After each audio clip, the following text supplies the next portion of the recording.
sebentar lagi FIFA juga akan mengumumkan status Indonesia yang potensi untuk disodori sanksi. Nah, itu yang bakal yang lebih berat itunya lagi ya, sanksinya nih kita nggak tahu. Dan ini bahaya. Iya, bahaya. Kalau sanksinya adalah kita dibekukan. Iya. Pernah kan tuh ya, berapa tahun yang lalu? 2015. 2015 ya. Nah, kalau kita dibekukan, selesai Pak. Kelam sepak bola kita Pak, kelam. Jutaan orang yang hidup dari sepak bola menangis Pak. Iya. Padahal ini baru bergulir lagi Liga Indonesia ya. Padahal baru bergulir dan dengan darah baru yang namanya Erick Thohir. Betul. Halo para sahabat Indonesia, berjumpa kembali dengan saya Denny Widya CBC di program Gemas, Generasi Maestro.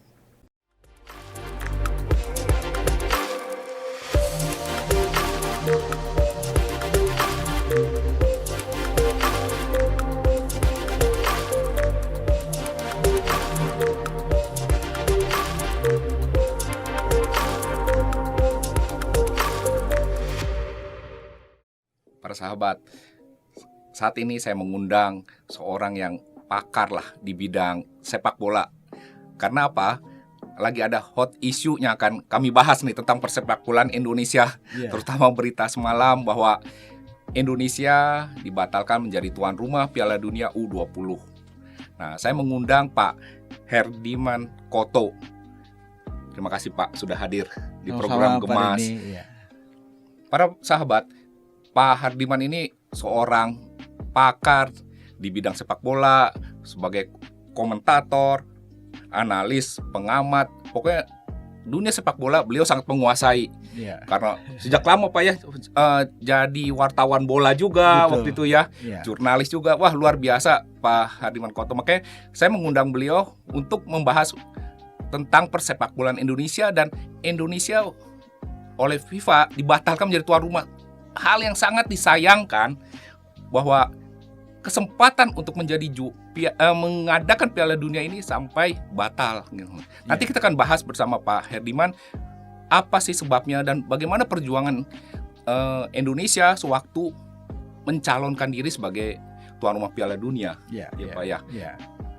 Pak, sebelum kita masuk ke sana Pak, Bapak bisa ceritakan mengenai persepak bolaan Indonesia lah saat ini ya, sejak bulan lalu kalau nggak salah ya, kongresnya terpilih ketua umum yang baru Pak Erick Thohir, dan diharapkan bahwa sepak bola Indonesia akan melejit nih sejak terpilih Pak Erick Thohir.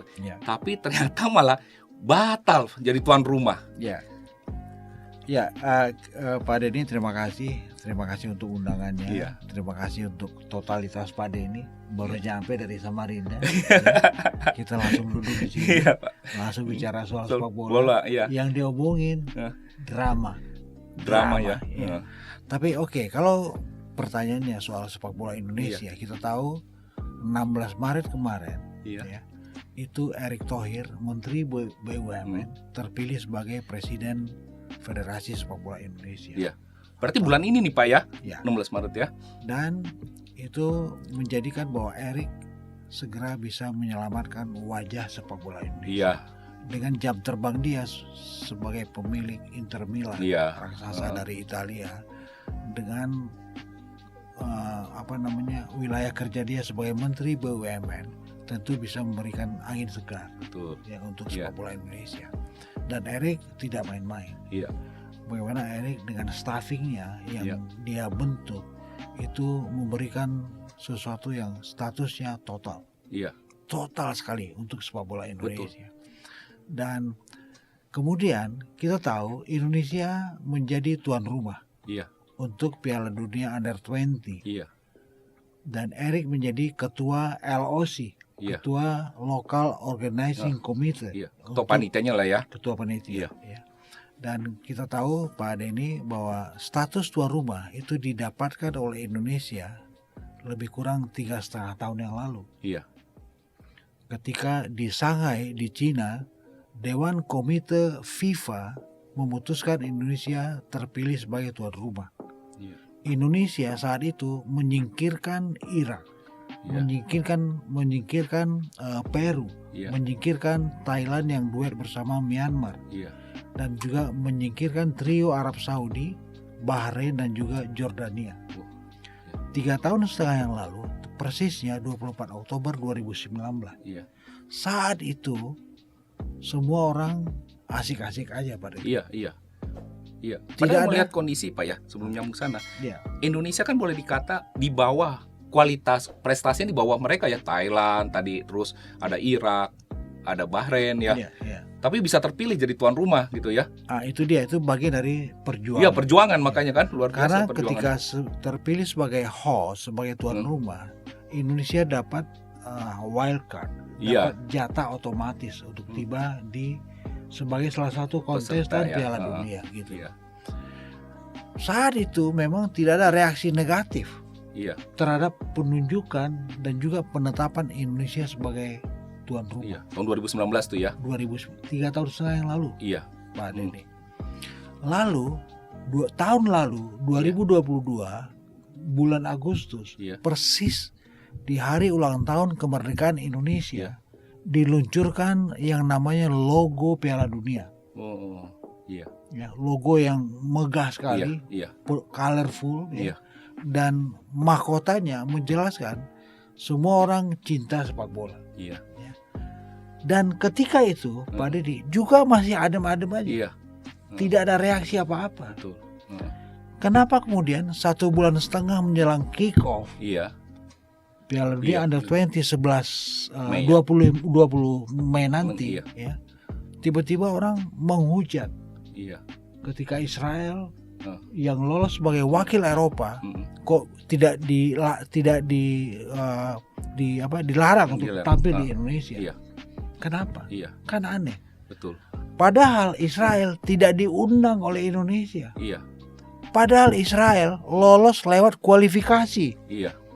Betul. Ketika logo di launching Agustus 2022, sebelumnya 3 bulan sebelumnya Juni 2022 Israel lolos sebagai wakil zona Eropa. Kita udah tahu kan sebenarnya itu. Kita udah tahu, semua diam. Yang menarik juga 6 kota ditunjuk sebagai penyelenggara untuk grouping. Ada 6 grup. Salah satunya Bali. Gubernur Bali dan semua pemilik kota, termasuk wali kota, sebutlah wali kota Solo misalnya, itu menandatangani Governor Agreement. Kesanggupan ya kan? Untuk menjadi tuan rumah. Dan Iwayan Koster, Gubernur Bali, ikut tanda tangan Pak. Kenapa kemudian? Ada bukti tertulisnya Pak ya? Ada. Kenapa kemudian 1 bulan setengah menjelang kick off, tiba-tiba Koster bicara, dia tidak terima Israel. Kan kocak Pak. Padahal 4 hari lagi ada drawing Pak. Betul. 24 tim yang tersebar di 6 pot undian, dibagi ke dalam 6 grup. Semua perwakilan semua 24 tim hadir di Bali. Iya kan? Tapi kemudian itu dibatalkan oleh FIFA. Kenapa? Karena ada reaksi yang tidak logik dari Gubernur Bali. Saya pikir itu masalahnya. Kemudian juga ada reaksi yang negatif dari Gubernur Jawa Tengah. Sama beberapa lembaga, sebutlah KNPI misalnya atau apa gitu. Situasi ini menjelaskan bahwa FIFA gerah Pak. Dan Presiden Indonesia Bapak Jokowi lalu kemudian menginstruksikan kepada Erik, Erik terbang, temuin FIFA, lakukan lobby-lobby. Ini 2 malam yang lalu, Erik masih di Bekasi nonton Indonesia lawan Burundi Pak. Burundi. Erik dia jalan, dia terbang, ketemulah orang-orang FIFA di Qatar Pak. Di Qatar ya. Saya tahu home base FIFA itu di Zurich, di Swiss. Kenapa ketemu di Qatar? Yang saya tahu Presiden FIFA Gianni Infantino yang beristrikan perempuan Libanon punya rumah di Qatar Pak. Sering tinggal di sana. Sering tinggal di Doha. Terbanglah Erik ke situ. Erik menjanjikan insya Allah tidak ada kejadian apa-apa. Termasuk juga bagaimana dia merespon satu striker tim nasional Indonesia Under 20, Hoki Caraka, anak muda, pemain PSS Sleman, 19 tahun, bagus Pak. Dia galau Pak. Ngapain memperjuangkan kemerdekaan Palestina? Lalu kemudian kalian membuat pemain-pemain Indonesia itu sakit. Ngapain? Erik merespon, Hoki tenang, bukan cuma kamu yang sakit, saya juga sakit. Sepak bola Indonesia juga sakit. Dan pecinta sepak bola juga dan pecinta juga. Saya berjanji untuk pertemuan dengan FIFA di Qatar untuk memperjuangkan bahwa Piala Dunia tetap di Indonesia. Meski kita tahu Pak Denny, sederet rumor itu muncul dengan pembatalan drawing ini. Iya kan? Ini drawingnya harusnya besok ya kalau nggak salah. 31 Maret kan? Betul. Iya. Lalu dengan drawing lalu ada nanti kick off, ada opening match. Itu adalah tanggal 20 Mei. Dan finalnya nanti 11 Juni di Solo itu. Nah, kemudian Erik terbanglah ke Qatar. Berharap ada sesuatu yang kalau saya bilang sih mukjizat. Apa yang terjadi? Tiba-tiba FIFA menjelaskan bukan cuma soal drawing, status Indonesia sebagai tuan rumah dicerabut Pak. Indonesia gagal sebagai tuan rumah Piala Dunia. Saya dapat kabar itu dari teman saya Pak. Teman saya tinggal di Bonn di Jerman, dia dapat link. Shock saya Pak. Shock, benar-benar shock Pak. Bagaimana sebuah tim yang namanya tim nasional Indonesia Under 20 Pak Denny ini disiapkan 3 tahun Pak. 3 tahun Pak. Berlatih di mancanegara Pak. Indonesia Under 20 berlatihan di mana? Di Tajikistan, di Turki, di Spanyol, di Serbia, di Slovakia. Hebat nih Sintayong. Pelatihnya juga kita udah khususkan. Khusus. Sintayong ya. Lalu kemudian ini tiba-tiba tidak jadi bertanding. Betul. Sedih Pak. Benar. Sedih Pak. Seperti apa ya? Mimpi yang tiba-tiba kita terbangun bahwa itu hanya mimpi gitu loh jadinya. Dan itu hanya gara-gara omongan orang-orang yang sama sekali tidak peduli dengan nasib sepak bola Indonesia. Betul. Pak. Sedih Pak. Benar. Jadi kalau kemudian Iwayan Koster sosial media dia itu diserang oleh netizen Pak. Ratusan ribu komentar pedas Pak. Ganjar Pranowo juga Pak sama itu. Nah, jadi kekecewaan banyak partisan sepak bola di Indonesia dan itu jumlahnya jutaan Pak. Itu kita bisa bayangkan. Bisa merasakan juga. Kita bisa ngerasain Pak bahwa sebuah tim, bahwa mimpi besar anak-anak muda Indonesia yang sudah disiapin 3 tahun lebih Pak. Tiba-tiba tercerabut. Nggak bisa Pak. Kasihan kita Pak. Lalu itu baru satu keputusan dari FIFA memindahkan Piala Dunia dari bumi Indonesia. Belum tahu kemana. Belum tahu di mana ya. Rumor banyak. Bisa Qatar, bisa Peru, bisa Argentina. Tapi ada poin kedua yang kita tunggu Pak, bahwa sebentar lagi FIFA juga akan mengumumkan status Indonesia yang potensi untuk disodori sanksi. Nah itu bakal yang lebih berat itunya lagi ya, sanksinya nih kita nggak tahu. Dan ini bahaya. Bahaya. Kalau sanksinya adalah kita dibekukan. Pernah kan tuh ya berapa tahun yang lalu? 2015 ya. Nah, kalau kita dibekukan selesai Pak. Kelam sepak bola kita Pak. Kelam. Jutaan orang yang hidup dari sepak bola menangis Pak. Padahal ini baru bergulir lagi Liga Indonesia ya. Padahal baru bergulir dan dengan darah baru yang namanya Erick Thohir. Betul. Justru yang diharapkan akan membawa sepak bola Indonesia ke arah lebih maju. Betul. Dan kita bisa bayangin kalau Indonesia dibekukan luar biasa Pak. Ada banyak dampak Pak. Secara ekonomi. 5 juta orang terlibat yang terlibat di industri sepak bola kita itu mengais-ngais, Pak. Iya. Buktinya 2015 banyak, Pak. Banyak pemain bola tidak bisa main bola. Iya. Mereka mau ngapain di luar? Iya. Ada yang jadi tukang ojek. Iya. Iya kan? Ada yang jadi supir odong-odong. Iya. Apa kabar nasib UMKM? Iya. Yang beredar di lingkup stadion, Pak. Iya. Sedih kita, Pak. Sedih. Iya. Nah, tapi berdoa saja semoga Pak Deddy Indonesia tidak disanksi. Betul. Ya. Karena memang ada rumor menjelaskan kita akan barter dengan Peru. Iya. Saya punya istilah barter. Iya. Jadi status tuan rumah Piala Dunia Under 20 dikasih oleh FIFA kepada Peru. Iya. Dan Peru saat ini adalah tuan rumah untuk Piala Dunia Under 17. Oh, itu tahun berapa, Pak? Tahun ini juga, bulan November. Oh. Jadi barter, Pak. Jadi itu Israel nggak lolos yang Under 17 itu? Under 17 Israel sudah kandas di kualifikasi Eropa, Pak. Iya. Meskipun Eropa masih ada putaran finalnya. Iya. Ya, tapi tidak ada nama Israel. Iya. Jadi jika ini barternya jalan, Pak, Pak Denny, ya kan, selamat juga Indonesia. Iya. Artian lain adalah jika FIFA membolehkan barter ini, kita ambil tuan rumah Piala Dunia Under 17, artinya Indonesia tidak disanksi. Sanksi, betul.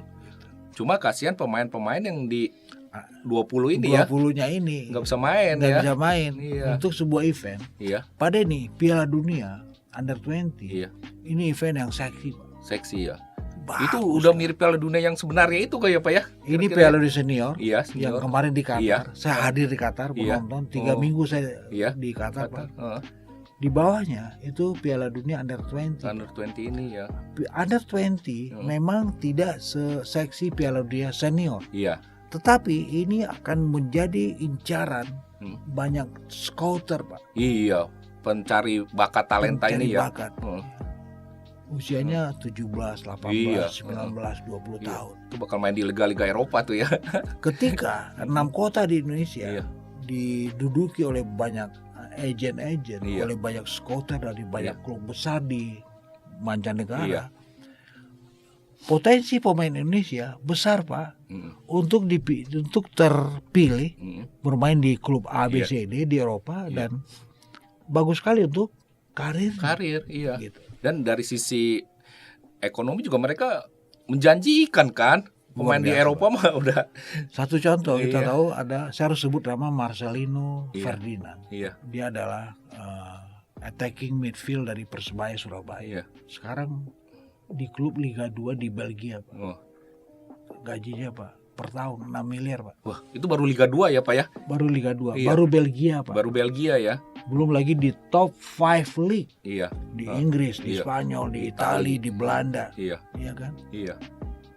Kalau top 5 league ya. Iya.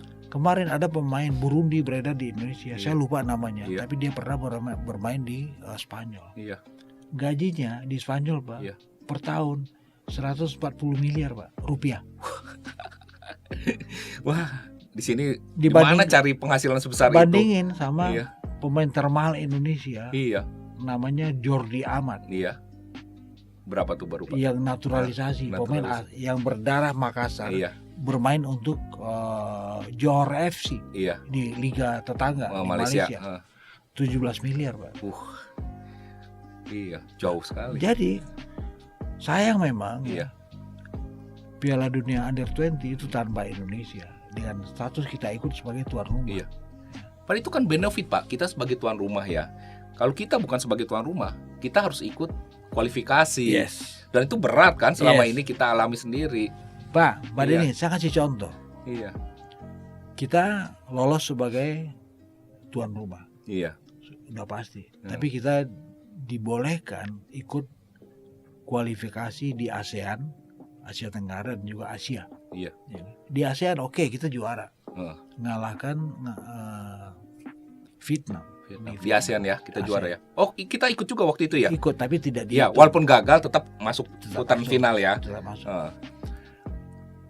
kita kemudian ke Uzbekistan, Pak. Iya. Piala Asia. Iya. Ikut kita. Iya. Bermain di grup, Iya. di fase grup. Iya. Di grup itu ada Uzbek sama Irak kalau nggak salah ya. Uzbekistan, Iya. Irak dan Syria. Syria, iya. Syria kita hajar. Iya. Irak kita kalah. Iya. Sama Draw ya kalau Uzbek nggak salah. kita bermain imbang. Iya. Kita gagal lolos ke fase berikut. Iya. Nggak masalah. Iya. Kita lolos sebagai tuan rumah Sebagai tuan rumah. ke Piala Dunia. Iya. Sesuatu yang buat saya Iya. sekarang itu tinggal cerita, Pak. Iya, iya. Iya kan, Pak? Gitu. Betul. Ya. Jadi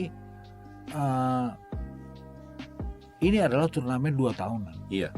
2 tahun lagi Mm. belum tentu kita bisa tiba dalam putaran final, Pak. Oh ini Under 20 itu setiap 2 tahun ya? 2 tahun. Beda dengan yang senior ya? 4 tahun. 4 tahun ya? 4 tahun. Under 20 terakhir digelar 2019. Iya. Polandia. Juaranya Ukraina. Ukraina ya. Runner up-nya Korea Selatan. Wah, Korea Selatan bisa runner up ya? Bagus timnya, Pak. Iya. Ukraina kemudian gagal lolos ke turnamen berikut, Iya. 2021 yang Iya. kemudian dipindahkan ke 2023, Pak. Iya. Karena ke pandemi kan. Iya, iya. Pak Deddy. Jadi kalau kita sorot bagaimana Indonesia gagal dicerabut status tuan rumahnya, Iya. kalau kita dibilangin sedih, Pak. Iya. Dan nggak cuma sedih, terpukul gitu. Benar, benar. Nah kalau menurut Pak Herdiman, apakah pemerintah kecolongan nih Pak? Maksudnya kok sampai nggak mengantisipasi atau nggak tiba-tiba gitu loh? Ada gubernur mau menolak gitu loh. Apakah nggak diantisipasi? Ini adalah bagaimana banyak orang-orang politisi itu mencampur adukan kehidupan politik dan kehidupan sepak bola ya. Itu yang saya bilang tadi, Pak, 2019 kalau mau ributin dong. Iya di situ ya. Ketika Indonesia ditunjuk 3 tahun yang lalu loh. Iya. Kenapa sekarang tinggal usianya 1,5 bulan kalian pada ribut? Mungkin waktu itu bangga lupa Indonesia jadi tuan rumah. Kan belum tahu Israel lolos. Harusnya ada penjelasan yang gamblang dari federasi kita, dari PSSI ke siapapun bahwa potensi Israel lolos ada. Harusnya ada penjelasan itu gitu loh. Iya kan? Tapi yang bikin saya heran, kenapa sekarang baru diributkan ya? Udah tinggal 1,5 bulan lagi. Gitu. Dia tahu bahwa Indonesia timnya disiapin sejak 3 tahun yang lalu. Mereka tahu, mereka yang punya mulut yang ember ini, Pak, tahu bahwa bagaimana pemerintah itu merenovasi 6 stadion. Iya, itu habis berapa juga itu? Uang puluhan miliar, Pak. Iya, makanya sia-sia kan jadi akhirnya itu. Jadi sia-sia. Iya. Kasihan kita, Pak. Iya. Kasihan kita, ada 6 ribuan volunteer. Iya. Yang sudah dikemas untuk beredar di 6 kota. Iya. Gigit jari, Pak. Kasihan kita, Pak. Kasihan. Jadi kalau Pak Denny bicara soal bagaimana kita potensi untuk lolos, belum tahu, Pak. Iya. Sekarang semua orang menanti bagaimana sanksi dari FIFA dari FIFA diumumkan kapan dan apa sanksinya. Orang hari ini, Pak, Erick Thohir yang sangat intensif bermain sosial media dengan timnya dia tentu. Hari ini dia posting apa, Pak? Gambar gelap, Pak, hitam ya. Ya dia juga udah hopeless ya. Itu berarti macam-macam kan? Iya. Kalau bicara soal Indonesia status tuan rumah dicerabut itu harusnya dari kemarin. Tapi Erick baru munculin hari ini. 1 jam yang lalu, Pak. Apakah itu berarti Indonesia juga disanksi? Iya, mungkin. Nah, ini yang saya nggak masuk di pikiran saya nih, Pak ya. Yang menolak gubernur Bali. Sedangkan selama ini Bali itu sangat terkenal dengan pluralismenya. Betul. Pak. Setuju, Pak. Setuju. Semua wisatawan yang di daerah lain mungkin nggak bisa di pantai begitu, di Bali bisa. Pokoknya udahlah, Bali itu terkenal banget dengan pluralismenya. Tapi tiba-tiba melarang, menolak satu hal yang menurut saya tuh saya nggak masuk akal ya. Kalau maksudnya kalau nggak berbicara masalah politik kalau sebagai orang awam saya melihatnya suatu keanehan gitu loh. Kaget juga saya beberapa hari yang lalu tiba-tiba baca dengar berita surat penolakan gitu. Ya. Saya bilang ini blunder terbesar dari Iwayan Koster, Pak. Ya. Bagaimana negerinya Bali bulan lalu itu sudah dikunjungi oleh warga Israel, Pak. Iya. Dalam pertemuan intra parlemen. Iya. Orang juga tahu bagaimana bulan lalu Hatikva, lagu kebangsaan Israel, itu juga dikumandangkan di Bali, Pak. Iya. Orang juga tahu bagaimana bendera Israel dikibarkan di Bali, Pak. Ada foto-fotonya. Dan itu semuanya otentik, Pak. Iya. Lalu kenapa sekarang? Iya, tiba-tiba ditolak gitu ya. Dia menolak Israel. Kan kocak, Pak. Iya. Kocak gitu. Saya juga nggak habis pikir bagaimana Ganjar Pranowo, ya, calon presiden katanya, Pak. Katanya. Dan juga seorang yang menurut saya pluralis juga kan? Sangat. Iya. Sangat, Pak. Yang sekarang bagaimana video dia setuju dengan pengembangan pemain usia muda, ya bla bla bla gitu. Itu dihujat banyak orang, Pak. Ya kan. Jadi come on, harus ada pemilihan yang jelas, Pak. Kalau bicara bola, iya. Kalau bicara politik ya politik. Iya. Jangan dicampur adukan. Iya. Kalau dicampur adukan, jadinya begini. Iya. Dan menurut Pak Herdiman, kedepannya bagaimana nih Pak jadi sepak bola Indonesia? Ya, saya jujur masih menanti potensial sanction yang diomongin oleh FIFA. Kira-kira kapan tuh keluarnya? Dalam 2-3 hari ini, Pak. 1-2-3 hari ini. Karena cepat ya FIFA kalau memutuskan. Harus, karena apa? Karena dia harus memutuskan siapa tuan rumah pengganti Indonesia. Iya. Karena mainnya udah harus berlangsung ya. Karena 20 Mei segera harus kick off ya. Iya. Dan kita juga tahu ada Argentina, ada Peru ya. Tapi di saat dia mengumumkan tuan rumah pengganti, juga akan dia umumkan siapa atau apa sanksi untuk Indonesia. Berbarengan ya. Berbarengan. Korelatif nggak sih dengan Erick Thohir, dengan postingan yang gelap itu ya? Gelap itu. Kita nggak tahu ya. Tapi semua orang ya, itu bertanya-tanya apa kabar nasib sepak bola Indonesia, ya kan? Kalau misalnya Indonesia disanksi, selesai, Pak. Kelam. Kehidupan sepak bola di Indonesia menjadi sangat kelam. Jadi percuma juga Pak Erick jadi ketua PSSI dong kalau sampai begitu ya. Erick bagus. Iya, maksudnya kalau udah kita nggak bisa apa-apa juga.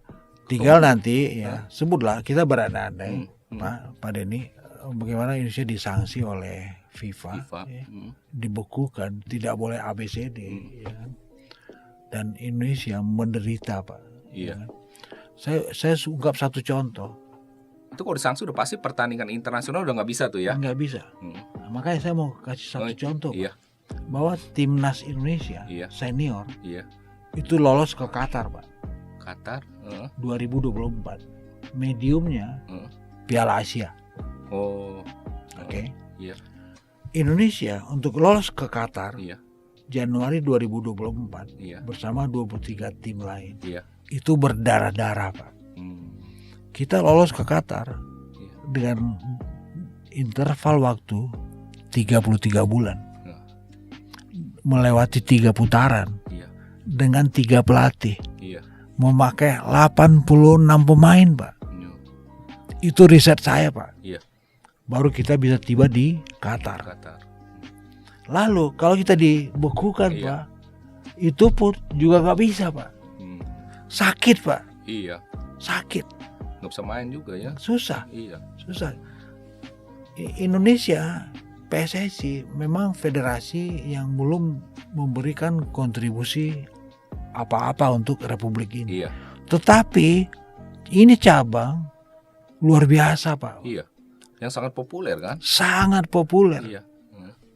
Dan juga sekarang menjadi sebuah industri. Perekonomian kan tadi Bapak bilang berapa? 5 juta orang terlibat ya. Betul. Di industri sepak bola ini. Betul. Saya kasih contoh Liga 1. Iya. Kompetisi teratas di Indonesia. Perputaran uangnya, Pak. Iya. Wow, ngeri, Pak.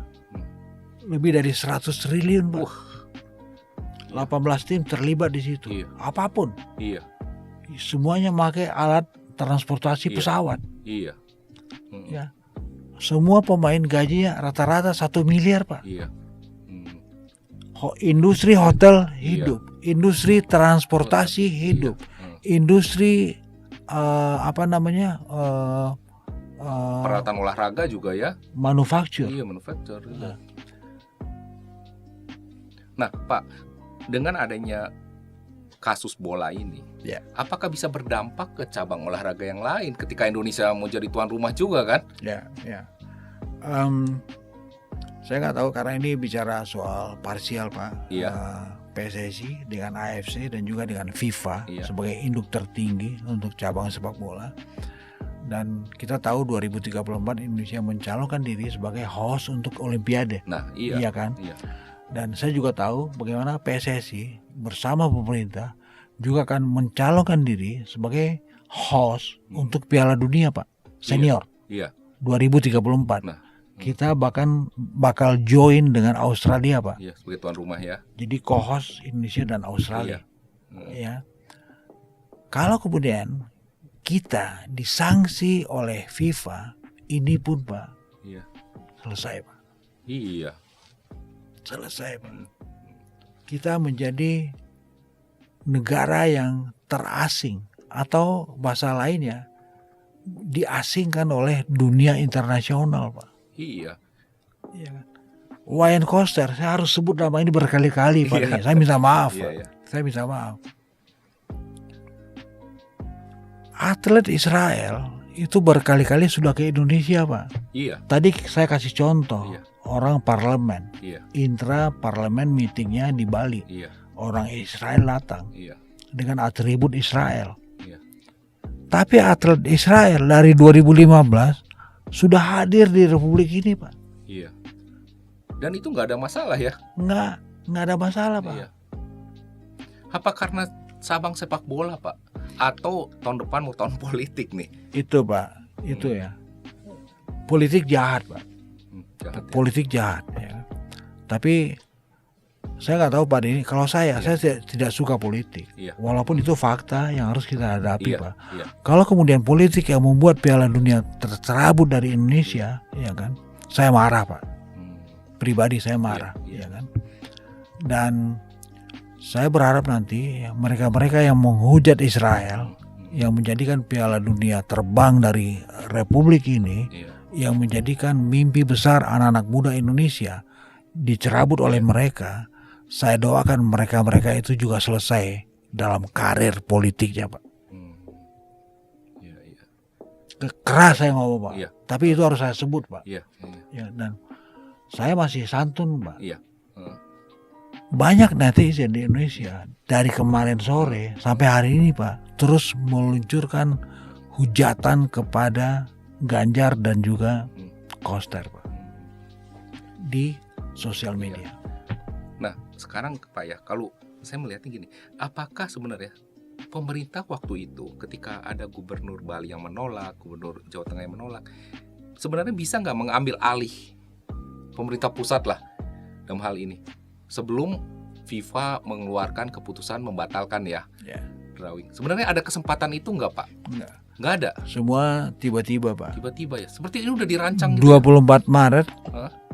Saya sempat bertanya ke teman-teman di PSSI, di federasi, bro, ini drawing kapan? Ini drawing di mana? Karena schedule udah pasti, Pak. 31 Maret. Belum tahu nih, Bang. Itu 24 Maret ya? Saya tanya, Pak, 24 Maret. Nanya 24 Maret ya. Tiba-tiba saya dapat kabar, itu di mana? Itu di Bali. Tiba-tiba saya dapat kabar besoknya lagu resmi Piala Dunia Under 20 itu diluncurkan, Pak. Besoknya 25 Maret 25 Maret. Ya. Nama lagunya adalah Glorious. Ya, di sebuah lagu yang dikarang oleh Reza Arab, ya kan? Dan sempat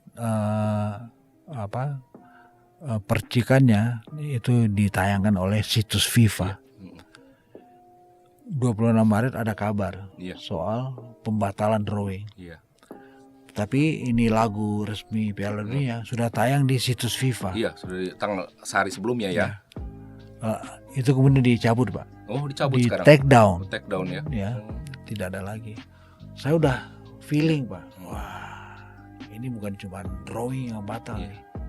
Jangan-jangan Indonesia juga diserabut status tuan rumah, Pak. Oh, gitu. Udah ada feeling gitu ya, Pak ya? Udah feeling, Pak. Iya. 28 Maret kemarin, Pak. Iya. Kemarin dari hari taping kita, Pak. FIFA menjelaskan dicerabut. Ya, Pak, kan sebenarnya ya kalau kita secara politik mungkin menolak Israel, tapi kan sebenarnya yang saya dengar di berita, Pak ya, saya mau konfirmasi ke Pak Herdiman, banyak pemain Israel juga yang Muslim. Benar nggak tuh, Pak? Kemarin ada teman yang muncul di sebuah televisi, dia menjelaskan bahwa tim nasional Israel itu pelatihnya justru orang Palestina. Orang Palestina malah pelatih timnas Israel. Tapi saya cross check, Pak. Ternyata bukan. Bukan. Tapi apapun, mau Muslim mau Kristen, yang namanya sport harus dipisahkan. Harus dipisahkan, Pak. Nggak ada urusan, Pak. Mau Kristen, mau Buddha, mau Islam. Kalau kita bicara sport ada di situ nilai-nilai sportivitas, Pak. Kan agama nggak bicara apa-apa, Pak. Betul. Iya. Jadi aneh gitu loh. Justru sebenarnya agama berbicara masalah kebersamaan. Betul, kan? Betul itu loh. Ya. Palestina, Israel di kancah olahraga itu sama bagusnya. Ya kan? Dan saya melihat Israel di banyak cabang itu juga aktif. Di banyak cabang itu juga gencar kirim atletnya ke Indonesia. Sebutlah balap sepeda, sebutlah badminton, sebutlah panjat dinding, ya kan? Mereka ke Indonesia aman, Pak. Gitu. Kenapa sepak bola diributin? Nah, berarti urusannya adalah urusan politik. Gitu. Ya susah ya, Pak ya. Kalau sudah berbicara mencampur adukan antara politik dan olahraga, susah. Susah, Pak. Nah, kapan olahraga Indonesia akan maju? Itu dia, Pak. Jadi kalau tadi Pak Denny bertanya, kalau Indonesia diserabut tuan rumah, kapan lagi kita bisa beredar di Piala Dunia? Under 20 atau juga senior. Pak, saya harus jawab apa, Pak? Secara ranking FIFA Indonesia saja sekarang ini 150, Pak. Pemain Piala Dunia timnya paling kan 32 paling banyak. Sebentar lagi 2026 dari 48 negara. 48 baru, Pak, ya di sepertiganya tuh ya, kurang lebih gitu loh. Nah, jadi kalau ranking 150 kita bisa bikin apa, Pak, gitu. Makanya ada harapan besar ketika Erik terpilih sebagai ketua umum. Betul, semua juga orang kemarin berharap besar di sana. Dia melakukan banyak perubahan-perubahan yang fenomenal gitu. Tapi ini dia, gara-gara omongan 1-2 orang yang menyerang Israel, menyebabkan Indonesia disanksi oleh FIFA. Itu, Pak. Padahal Dubes Israel sendiri kan nggak mempermasalahkan tuh. Nggak masalah. Bola bola, katanya. Sport is sport. Betul. Ngapain dicampur adukan dengan politik. Gitu. Nah, ini terakhir lah, Pak. Bagaimana Bapak melihatlah optimisme sepak bola Indonesia nih? Ya, ke depannya lah. Kalau kita sampai kena sanksi, juga biasa itu berapa lama? Kan nggak selamanya kan, Pak, pasti ya. Nah, di bawah kepemimpinan Pak Erik apa sih yang Bapak harapkan dari sepak bola Indonesia ini? Saya berandai-andai kalau Indonesia tidak disanksi, atau kalaupun disanksi itu biasanya berapa tahun sih, Pak, kalau kena sanksi? Ada yang lama, Pak. Ada yang lama ya. Sepanjang ada perubahan yang dilakukan oleh federasi setempat. Tapi saya menaruh harapan besar di era kepengurusan Erick Thohir. bahwa sepak bola Indonesia itu benar-benar dikemas dengan sangat detail, sangat bagus gitu loh. Dan Erik punya kapasitas kualitas untuk itu. Gitu. Apa yang disebut dengan dikemas dengan detail? Sebutlah Pak Denny, federasi. Pak Denny kan juga pengurus di satu cabang. Ya. Federasi urusannya cuma 2, Pak. Iya. Satu, bagaimana mereka mengemas kompetisi. Betul. Satu lagi mengemas tim nasional. Betul. Kalau kompetisinya bagus, timnasnya bagus, Pak. Iya. Kalau kompetisinya bagus, banyak pemain lahir, timnasnya juga gak kekurangan banyak pemain, Pak. Di semua level. Iya. Under 13, under 14, under 17, under 19, under 22. Iya. Kenapa? Karena kompetisinya dikemas dengan bagus. Banyak talenta lahir dari sini. Iya. Banyak talenta yang bisa dimaksimalkan untuk tim nasional. Iya. 2 item ini, kalau Erik benar, dan saya yakin dia bisa, insya Allah sepak bola Indonesia maju, Pak. Maju gitu. Kira-kira berapa tahun nih, Pak, ke depan? Bahasa kepemimpinan ketua umum berarti 5 tahun ya? 5 tahun. Ya, mungkin kalau Indonesia nggak kena sanksi mungkin 3 tahun sampai 4 tahun udah kelihatan mungkin ya. Udah kelihatan, Pak. Iya, karena kita tahu bagaimana sepak bola kita itu butuh stadion, dan banyak stadion sudah bagus. Udah bagus sekarang ya. Di Samarinda misalnya, kampung Pak Denny itu bagus, Pak. Banyak ada stadion apa namanya yang punya Borneo FC di Samarinda gitu. Ada stadion Aji Imbut di Tenggarong. Dan Balikpapan juga punya Batakan bagus gitu. Sekarang di setiap daerah pun udah banyak stadion yang bagus ya. Stadion bagus ya. Kalau ada stadion, ada tempat untuk bermain. Betul. Kalau ada banyak pemain bermain, ya kan? Ada kehidupan. Iya. Ya. Kalau ada kehidupan, kompetisi jalan. Kalau ada kompetisi, bibit-bibit lahir. Iya. Kalau ada bibit, tim nasional bagus. Ya. Itu harapan kita semua ya, Pak, ya. Betul. Bahwa di bawah kepemimpinan Pak Erik ini Indonesia akan bisa membawa tim nasionalnya berkualitas bagus lah, baik. Ya. Dan ini memang tantangan kita bahwa Indonesia dibatalkan oleh FIFA untuk menjadi tuan rumah, tapi ya ini udah terjadi lah, kita nggak bisa flashback lagi, tapi kita bisa hanya bisa melihat ke depan bahwa dengan kondisi yang ada dan di bawah kepemimpinan ketua umum yang baru ini bisa membawa PSSI dan tim nasional Indonesia ke arah yang lebih baik. Ya, itu harapan kita semua pencinta sepak bola. Ya, saya juga cinta sepak bola, malah waktu kecil juga suka masih main bola pas sampai bola klub. Saya di Bandung dulu. Oh, di Bandung. Iya. Oke. Wah, dulu apalagi waktu Persib juara tuh. Kan yang Ajat kan satu SMP dengan saya tuh. Kakak kelas Ajat Sudrajat tuh waktu saya inget tuh. Teman saya, Pak. Oh, teman Bapak ya? Teman saya. Persib pernah juara kan? Iya, betul. Perserikatan waktu zaman itu. Iya. Wah, kita di Bandung mainnya bola terus. Itu sekitar 83 84 tuh, Pak. Oh iya. Ya 85 lah itu sekitar ada 80-an awal tuh. Betul, waktu Persib pernah berjaya. Masih main di Siliwangi. Iya. Ya, oke, saya tahu itu. Baik. Nah, itulah sepak bola yang dicintai oleh hampir semua masyarakat Indonesia. Di mana-mana kita lihat orang bermain sepak bola, ya kami berharap bahwa sepak bola Indonesia akan menuju ke arah yang lebih baik. Amin. Ya. Amin.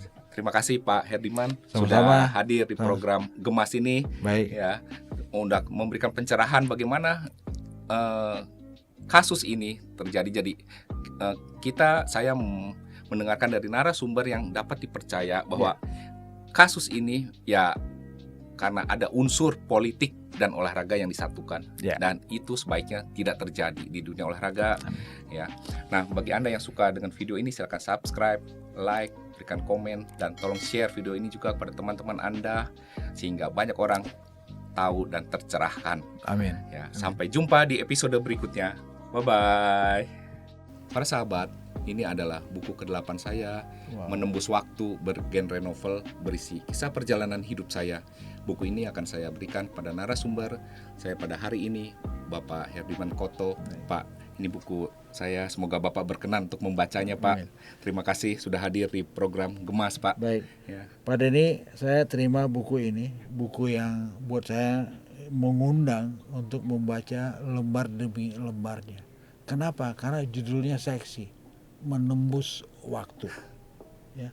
Dan saya akan banyak belajar dari buku ini. Pak Denny, terima kasih banyak. Terima kasih juga Pak.